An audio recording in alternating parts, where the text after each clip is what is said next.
to breaking down walls. So all these things are coming back, and I didn't know what to do with them. I wasn't really a big study on meditation. I understood what it was, but my belief at the time, and because I had access to an unlimited supply of this stuff, I just wanted to keep going back to it. So I got into it became habitual to where eventually I had to break that. But I kept going back Were to you it. addicted? And, I would say for that period of time, it was something that I don't know. See, it's not. There's no physical thing to it because I when it's know, done, it's I know. done. But The psychologically, escape is always the escape. that's the thing, though. That's the weird thing is I think towards the end it got to be escapism, but I was really running towards something that I didn't know how to access on this side, and Ac- it's funny, Accessing it on this side is hard. You know, extremely difficult, even now. And and I know, we know how to get there, but getting to the place that automatically took me, it's not impossible. I get there, sometimes in the float tank. But if my instincts are good, I'll kick in the water and all of a sudden I'm out of it and I'm like, oh, that was scary. I I haven't done any hallucinogens since 2001. Maybe the last time I took some liquid acid, and I was living in Royal Oak, and there was a bunch of us at this house, and I remember they were watching Meet Joe Black, Mhm. and the first scene where he gets hit by the car, Yeah. like I just started laughing hysterically, and I couldn't stop laughing for like 20 minutes, and I can't say there was anything very spiritual about that particular time, but I did a lot of hallucinogens in high school, which you know we all a lot of us do, and probably did too much here and there. And then I moved out to Colorado, and I used psilocybin and I used acid to just get in tune with a lot of spirituality type stuff, and a lot of break away a lot of things that society has molded me to believe, which is absolute bullshit. Like I needed something to help me break these things. A lot of them were beliefs. A lot of them were um, just the idea when people believe that their value on the earth is more than another human being's, and all that judgmental shit. You know, I used hallucinogens to like break a lot of that. And I was young at the time. I was probably like 19, 20, 21. And, Terrence McKenna was around Colorado where I was at when I was living there. And like, being around him and being around, a lot of his students and stuff, he was always at Naropa and Boulder. And their whole thing was to understand what hallucinogenics do Mhm. and are, and how to change the reality that you live in, not through just tripping, but that you're not going to be able to see what the conscious mind sees and the subconscious mind all the time. And to have the breakthroughs that you need, Terrence was always like, he always was a big fan of like microdosing and stuff, but he always believed like in a major reset. And the major reset was 4 grams of psilocybin and go trip hard, Yeah. get the reset that you need to do what you got to do, come back, and you're reset. He was a big believer of DMT and a lot of different other things. Um, and the the molecules of the hallucinogenics and stuff and the breakthroughs he thought were way more beneficial for the spiritual being inside of us, to help us connect on a different level and in different dimensions.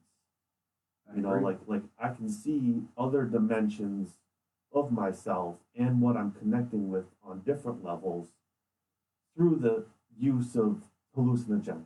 And that's the key thing is that, so I was still very much in my ego, still very much controlled by my ego. The ego still exists, right? I'll be dualistic until the day I die.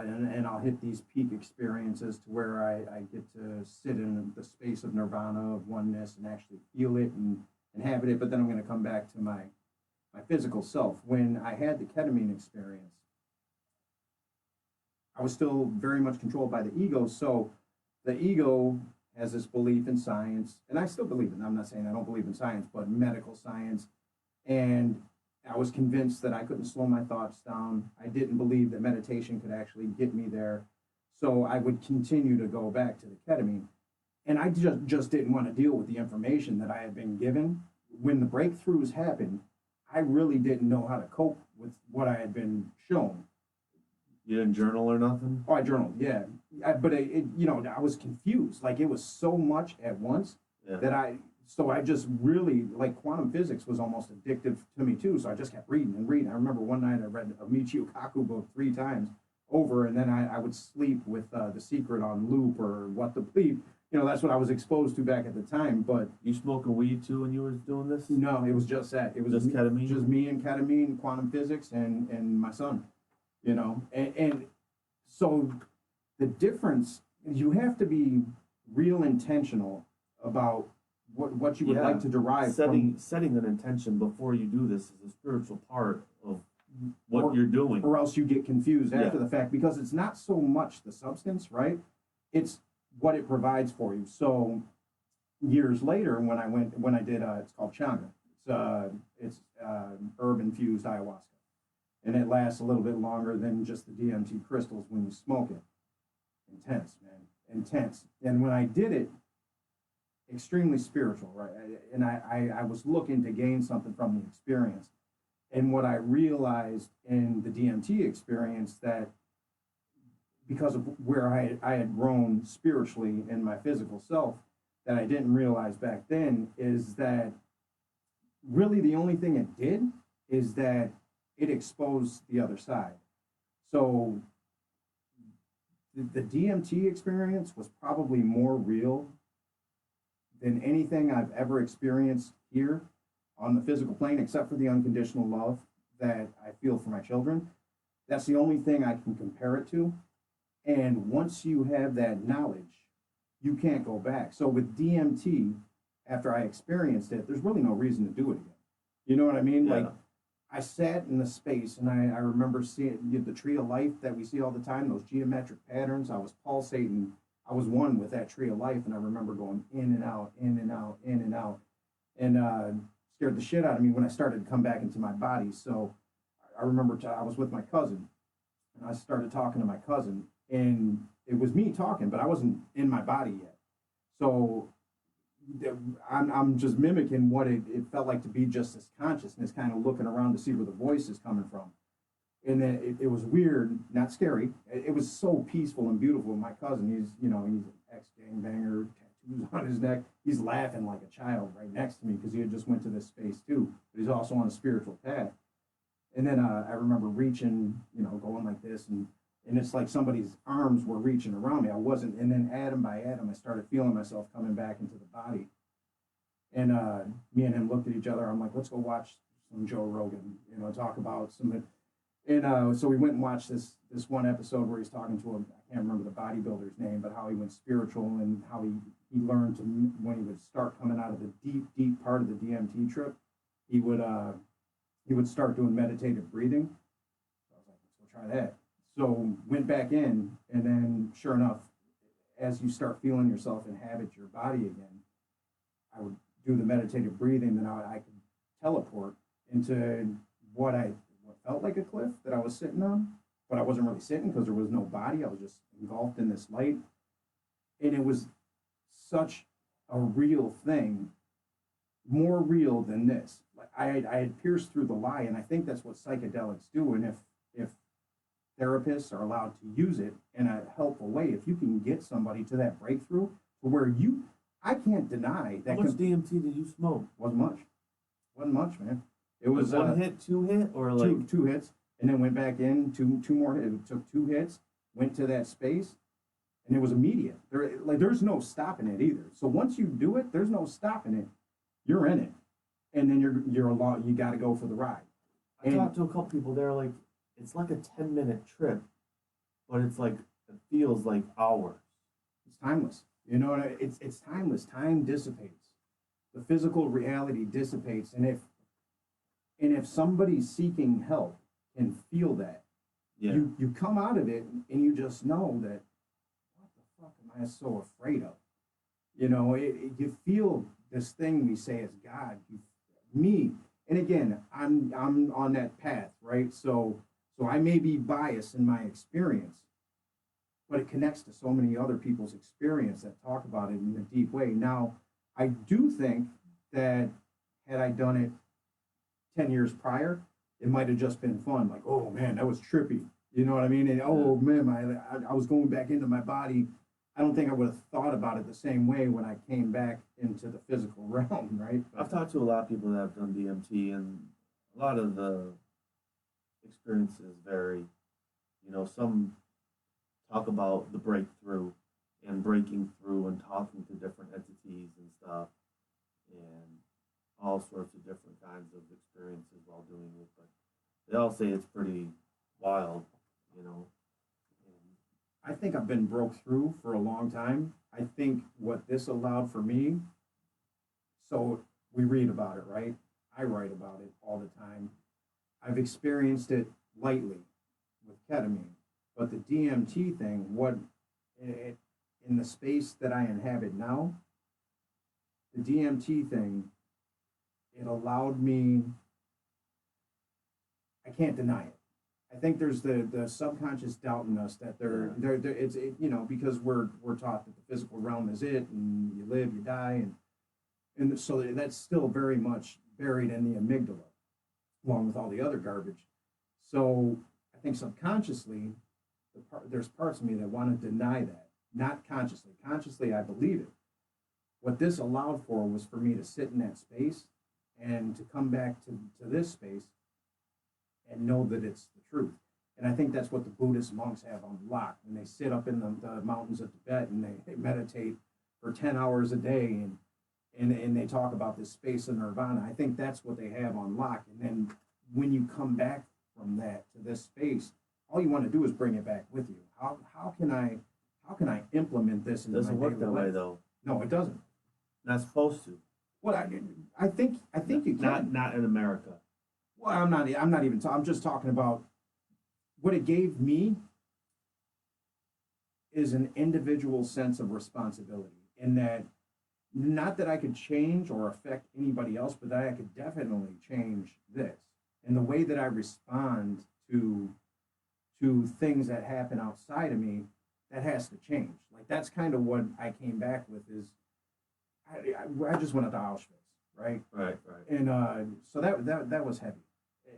It was heavy with the kids, and to stand in that space where that type of horror, and that's not to say it happens here too in America in bits and pieces, and seems more prevalent now than it's ever been. But to stand in that space where Viktor Frankl was, and then came out and wrote Man's Search for Meaning and invented logotherapy, coming back to the place where traffic is a problem. It's a genuine problem for us, and we get pissed.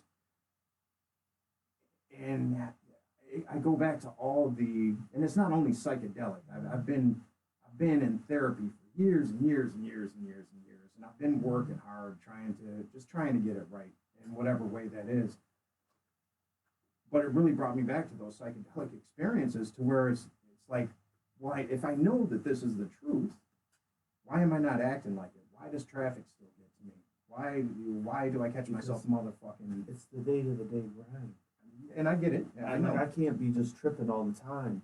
You know, when I lived in Colorado, I thought I would go up to Chautauqua Park. Like I would take a couple of hits of like some Grateful Dead White on White, and I would take I my don't even know little what that is.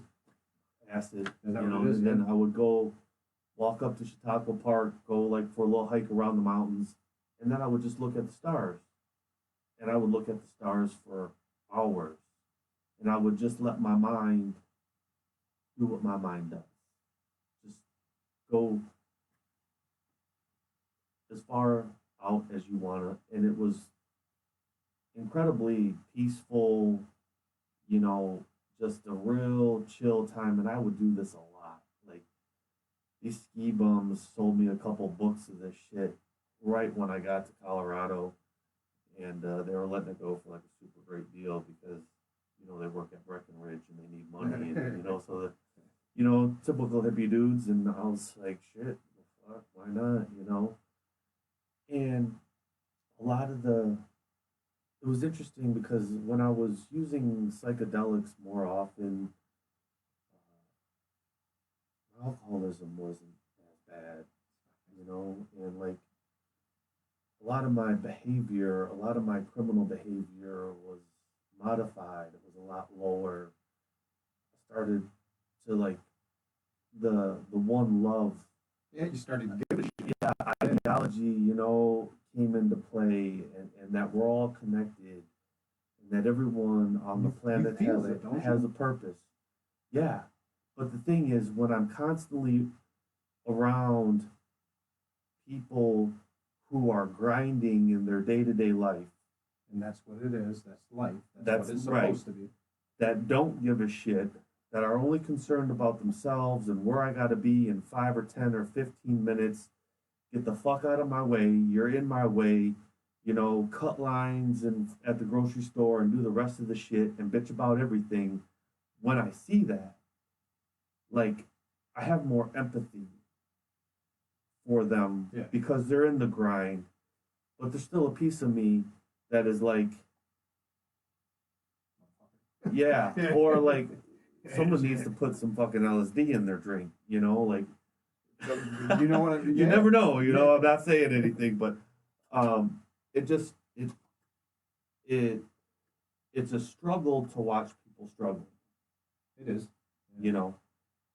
And I'm not saying that I don't struggle. To tell you the truth, I just the struggle isn't real. It's It feels only real. it does feel Yeah. real. It's only real if you give it power. Power. People want to give it power because their ego wants everyone else to look how much I'm grinding, look how hard I'm struggling, look at what I'm overcoming, look at me, look at me.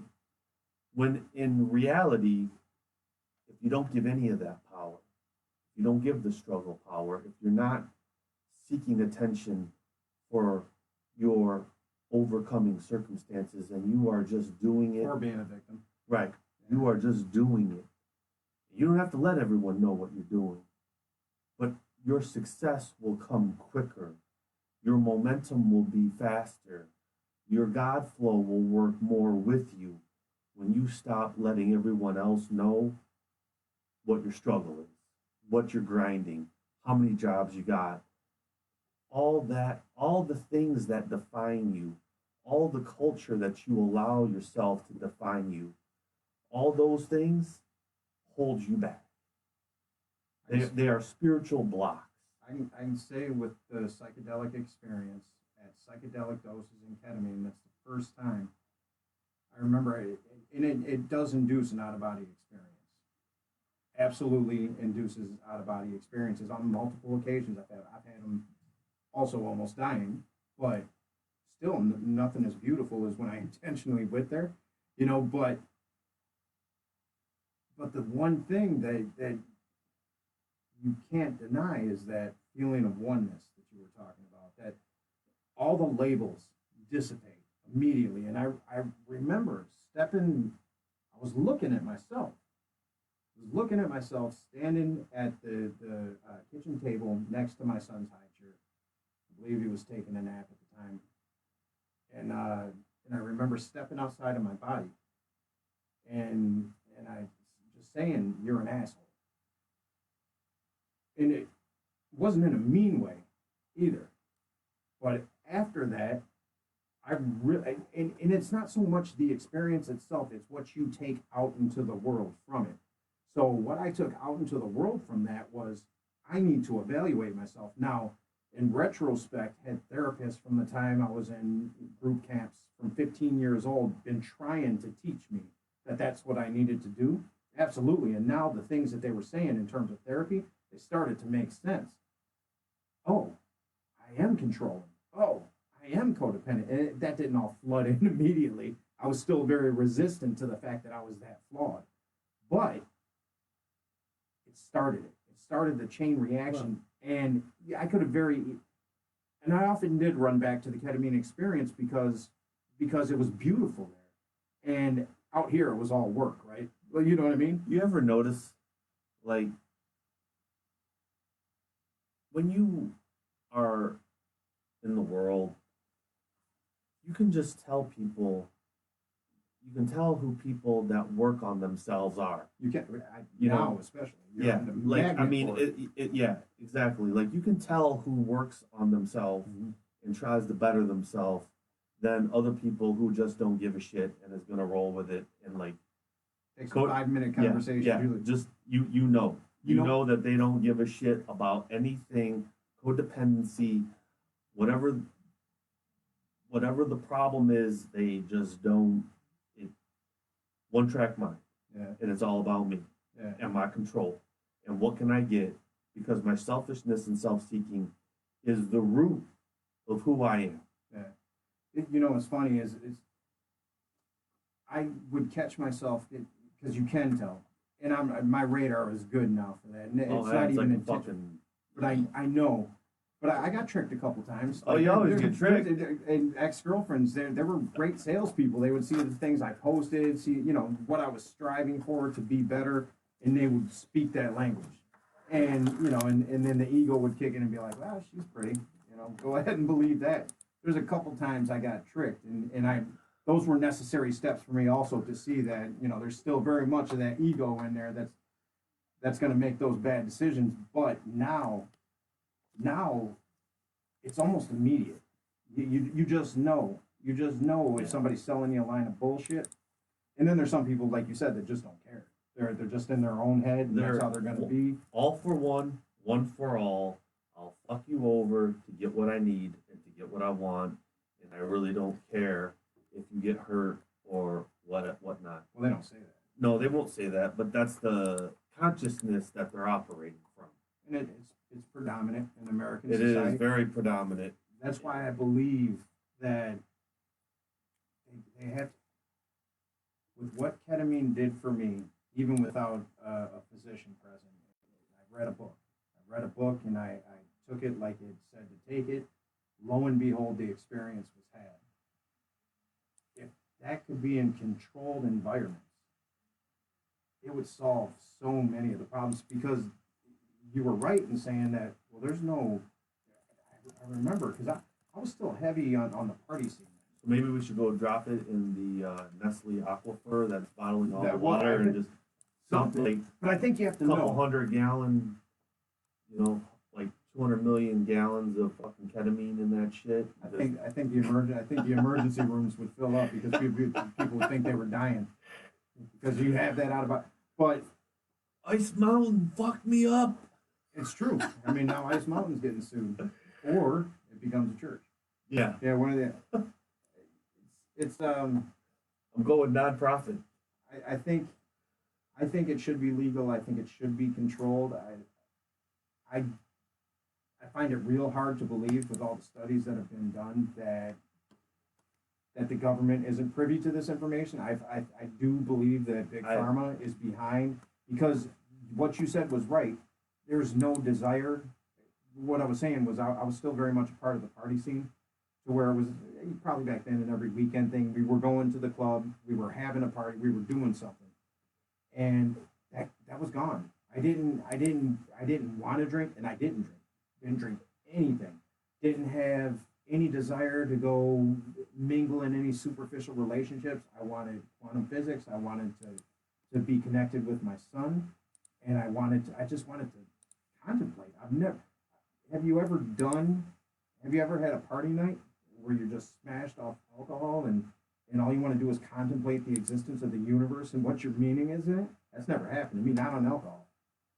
Maybe when I was blacked out, but you know, most indigenous people refer to all of it as medicine, Mhm. you know, and that's how they treat it. And the spiritual aspect of all of it is that I use the medicine with intention to free me from whatever is ailing me, whether It has it to be be, intentional. you know, some form of anxiety, mental illness, you know, Yeah. mental health disorder. It could just be for a simple reset. It could be because I've damaged my brain due to alcoholism and an addiction, Fear. that some of my neurons in my brain need to be stimulated again. And psilocybin has been known to do that. And it does. And people are using it to treat depression for recovering addicts and alcoholics. And I'm not saying that people in recovery go out and get some mushrooms and start tripping. No. I'm just saying do the research behind what we're saying, and you know, allow yourself the possibility of like less chemical based life.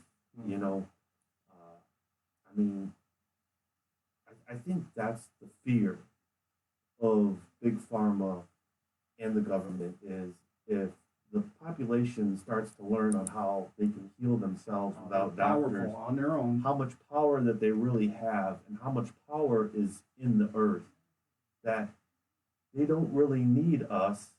Like the form of control and the rules of the game, like Terrence said, are going to change. And that's the last thing that the government wants Is is less billions. 300 million people realizing that the game is rigged and that the rules are skewed, and now we're no longer playing the game. We're going to like turn the table. According to your rules, they're done. Right. There's going to be a spiritual revolution, and I don't know that spiritual revolution has to be violent. That's the thing, and I do think that the powers that be, if they even think that deeply, are scared of that, because it's really, we stop with the consumerism. That's it. We stop consuming the bullshit. I'm so glad you brought this up. This is great. I always thought the best way to start a revolution is you would have to do it for 2 economic quarters, but you would have to get people to not buy a fucking thing. Like, be happy with your TV, be happy with the car you're driving. Like, don't buy any major appliances. And you're going to have to know that that's going to probably hurt some people's jobs and stuff. But to withstand the blow and it's like making a statement, you know, you have to allow those in power, or whatever you want to call it, what they believe, who really has the power.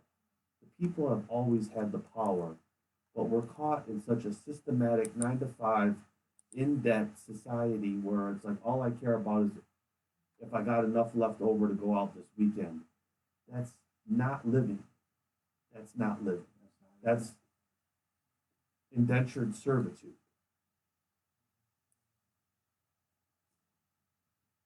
The only problem with that is that we're still going to be buying gas, still going to be purchasing electricity. That's why they shut Tesla down. You know, anybody that comes in, all that we have access to all this power. We need that revolution. Don't know how that revolution happens, but the consumerism on every angle has to stop. It's exactly what you said, and then some. How do we all get off the grid? And this is the kind of things that going into the psychedelic experience or the meditative experience.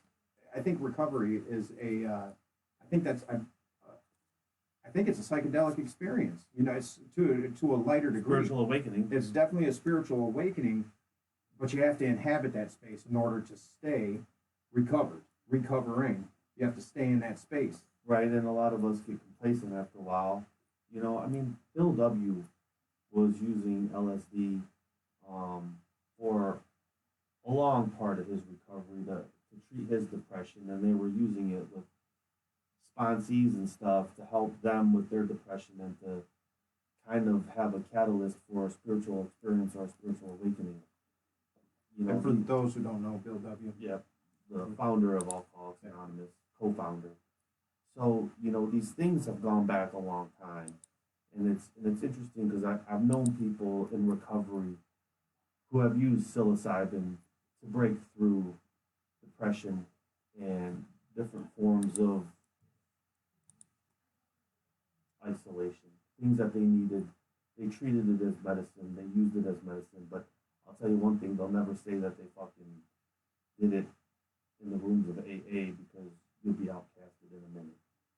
You know, Russell Brand, he speaks real intelligently about this subject, and again, disclaimer: nobody's saying go experience these things, especially if you're at the crisis phase of recovery. New in recovery. Right, because Russell Brand, he's 14 years clean, and I love everything that he writes and his perspective. And he, you know, I watched an interview with him and Joe Rogan, Yeah. and Joe Rogan asked him. He says, "Well, do you think that could lead you down a path?" He said, I do, because I'm always looking for an angle." Right. Well, I'm always looking for an escape. Right, right. And if you're looking for that angle, and that is the danger, is that if the intention isn't right and you don't have the proper guidance and you find this space that's beautiful and takes all the problems away, you just want to keep going back to that space, Yeah. and that's not sustainable Joe- at all. Joe was kind of like letting them know that it's real hard to get addicted to like DMT. You know, like Physically, you're not going like to. you're not really gonna get addicted to DMT. It's like just too You only have to too do it once. extreme Right. to be living You can't. on a DMT.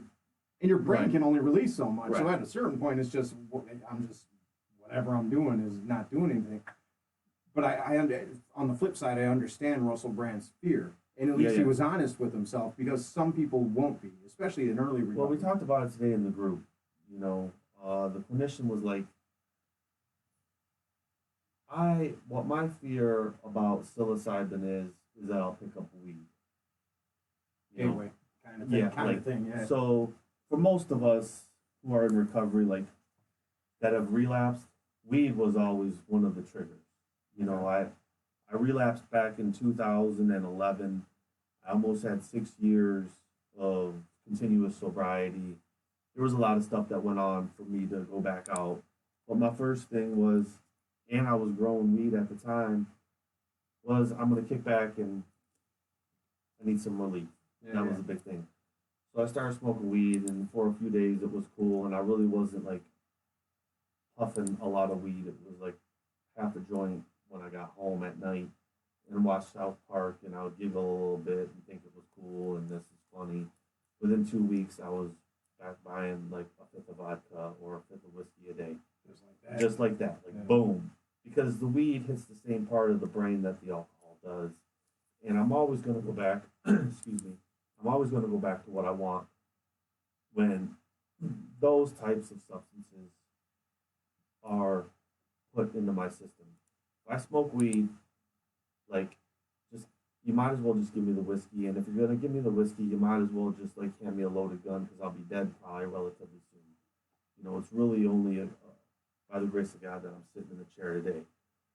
So the clinician was like, "That's what my fear is," and I don't relate to that fear because, you know, you would like I was like, you would have to plan. Like if you were to like say like this is my intention is to go out into the woods and use the psilocybin as medicine to help me do what I needed to do, like you'd have to do some planning to make sure you brought the weed along and do all that other bullshit. Because most people that I've known in recovery that have done this go out into the woods, and it's kind of like you just go out into the woods and handle your business. Mhm. You know, it's you and God time Right. to figure out And that's very what intentional. what the breakthrough needs to be. I need to look at myself and see what I can't see. Show me something. Yeah, Yeah, like, In pierce my- the in veil. my- Pierce in my- the veil. consistent form. Yeah. You know, and so it was interesting because, like, you know, it was a real sensitive subject because all the guys, you know, are in early recovery, and we had a real good conversation about it. And you know,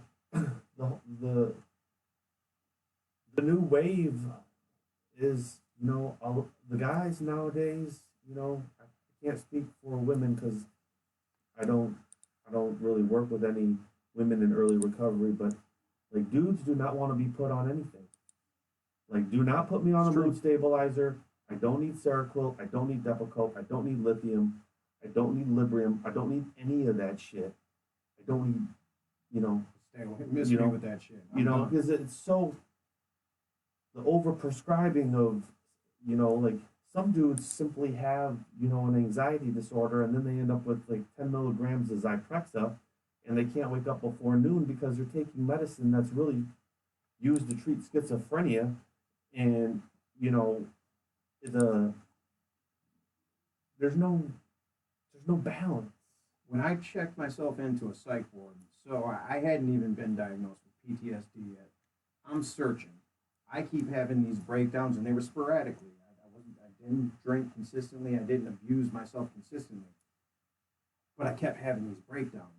And I sought out AA. I sought out NA for no reason because it was 12 step, and I said, okay, but I wasn't abusing anything like that. I'm like, well, let me check this out. I was looking for anything that could give me some direction. Finally, it came to a head in 2013, and I checked myself into a psych ward. And that's the first time I've ever had the patterns in my life explained to me. So he said, no, what you're experiencing are emotional flashbacks. You have PTSD, and at first is denial. That's bullshit. That's for veterans. I've never been in war. But well, tell me about your childhood. So we went through the whole thing. Now you have severe PTSD, and it's the first time it's ever been broke down to me. So he said, well, do you feel depression? I said, no, I don't. He said, well, you don't seem depressed. I'm like, I'm not. I'm genuinely optimistic, and I just have these moments where I collapse. I go into, and now I know it's fight, flight, freeze, or collapse. I did one of the four. Yeah.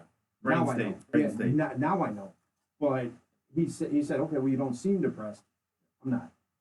Okay, well, I'm going to write you this, and I'm going to write you this, and we're going to see how that works. And I can't. It started with an L. I said, what's this? He said, that's an antidepressant. I said, I'm not depressed. Why are you giving me an antidepressant? Well, let's just try it. He says to me, the guy who's the only person that's spoken Let's intelligent. just try it. Let's just try it. And then he gives me this other shit. He said that's for the PTSD, and he combines the two. The one was so severe that I had to have my liver levels tested. Yeah.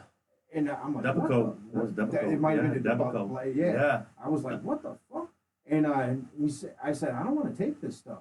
And he said, and I checked myself in there, checked myself in. He said, well, if you don't want to, if you're going to go against medical advice, we're going to have to take it to the judge. I'm like, I'll take it to the judge. I came here on my own. This was me.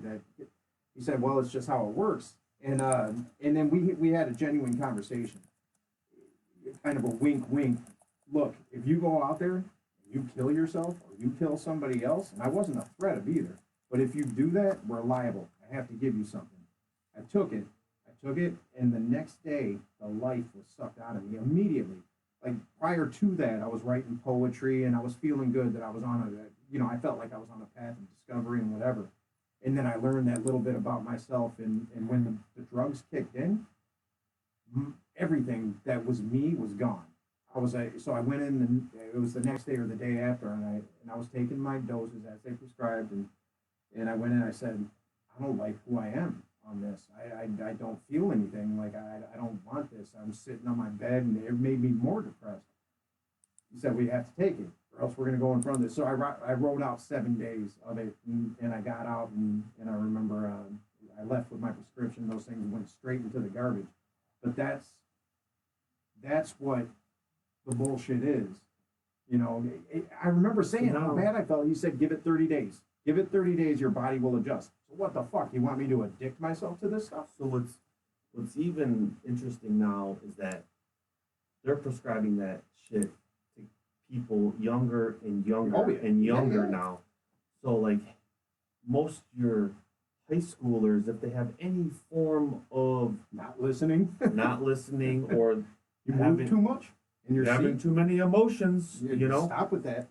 You're affecting the world around you. Let's go to CVS, guys.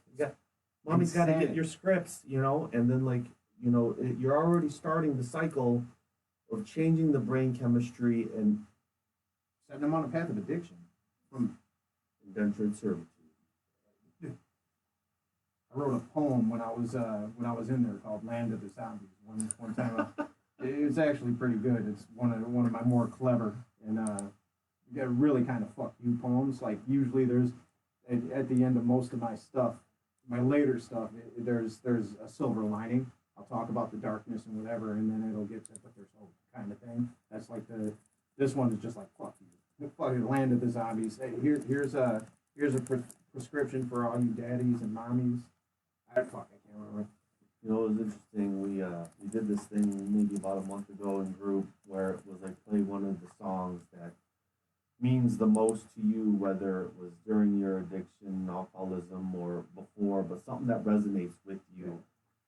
You know, and I'm listening. I'm gonna man, learn to the zombies. it was off of Pink Floyd, The Wall.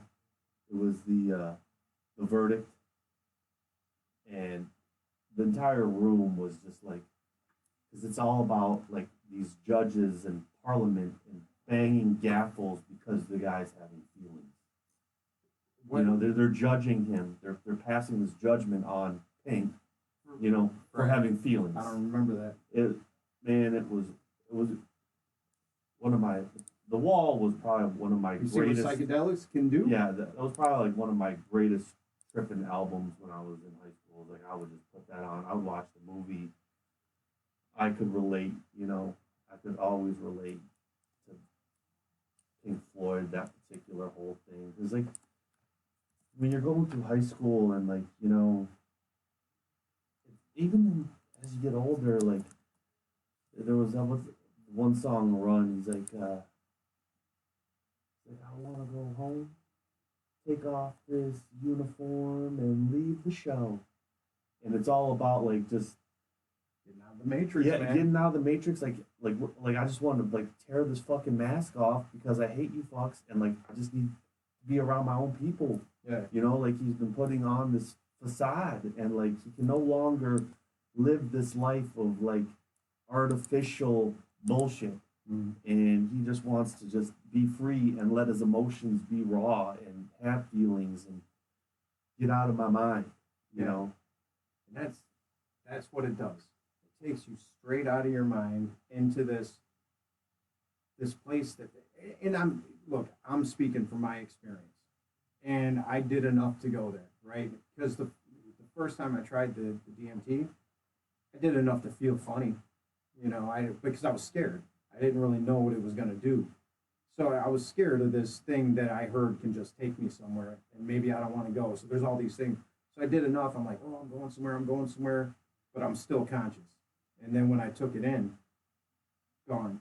Mike Tyson was on Joe Rogan too, and he was talking about his experience with DMT. He's like, you know, I'm sitting there, and at first I'm like, no, no, no. And I'm looking at the guy going, get me off this, stop this shit right now. And the guy's like, you gotta go for the ride. And he's like, I'm like, no, no, no, no, yeah. You know, and that's what I think that's what life can be. You know, It changed Mike a lot. you listen to that guy talk, and you know what a killer he was back in the day, Yeah. and how peaceful he's. And the thing is, you don't. It's not something you're going to continuously go back to because there's no benefit to it. The Right. benefit is in the veil piercing. So you get to the other side, or the truth, which is what it felt like to me. And anybody can argue this, and they all have their own experience. But you get to the truth, you can't deny the truth anymore. Your life begins to change. It Yeah. takes on a new meaning. Things, it's not so serious over here. You know, we take things so fucking serious, like traffic and needing to be there in 5-10 minutes, and it's not that serious. We abuse I think- ourselves. I think it's humans. They have the ability to put massive amounts of pressure on ourselves. We had a mastermind last night, and I was talking about a quote that I love, and I don't know who said it, where it comes from, maybe multiple people, but if somebody talked to you the way you talk to you, how long would that person be in your But life? I would have no friends. You know what I'm saying? I would have no friends. So we No do one would put ever want to go out to dinner massive with me. No amounts one of would pressure. want to work out with me. I wouldn't. And we don't talk to other people like that. We just No. talk to ourselves like that, and that's all up here. I think if I treated myself with the same love and compassion as I treat other human beings, like I don't know, it might be Jesus. it would be different. I would be different, but like I put pressure on myself, and So do I. you know, because like I want to be. you know, and I don't ever want to feel, I think the pressure is like so that I'm not ever seen as incompetent. Right, and that goes back to, that's down there in the amygdala, it's that fear-based. I guess in summation, again, disclaimer, just speaking of our own experience, and now that medical science is starting to embrace this, I think it's going to be a topic that's discussed, and too many people have done it and experienced it now in a deep, meaningful way for it to be bullshit. I think it's something that we'll revisit. Maybe we'll get some guests in here that can take us, Yeah. take us on a deeper journey. It's a highly interesting subject. I know personally what it did for me. I also know that there's a danger to it if your mind's not in the right place. But if something exists out there that, again, therapists for years and years and years of my life could not lead me to the breakthrough that ketamine experience did, shattered everything.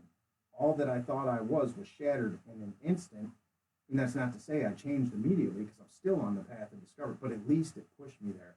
And there was no amount of yap that could do it for me. All I have I'm to getting say 1 is, minute. if any of you guys watch this podcast and have questions, David Olson's got a lot of information on it. There's a lot of information on microdosing and stuff. So don't jump the gun, you know. But I'm glad we had this. We brought this subject to light, and you know, just remember to continue to work on yourself. You know, it's breaking away the bricks to being my true self and my spiritual self is really the essence of what my higher power wants. Touche. It's the human condition. Keep the comments coming, the messages, and show ideas, and we'll keep coming back at you. Thank you.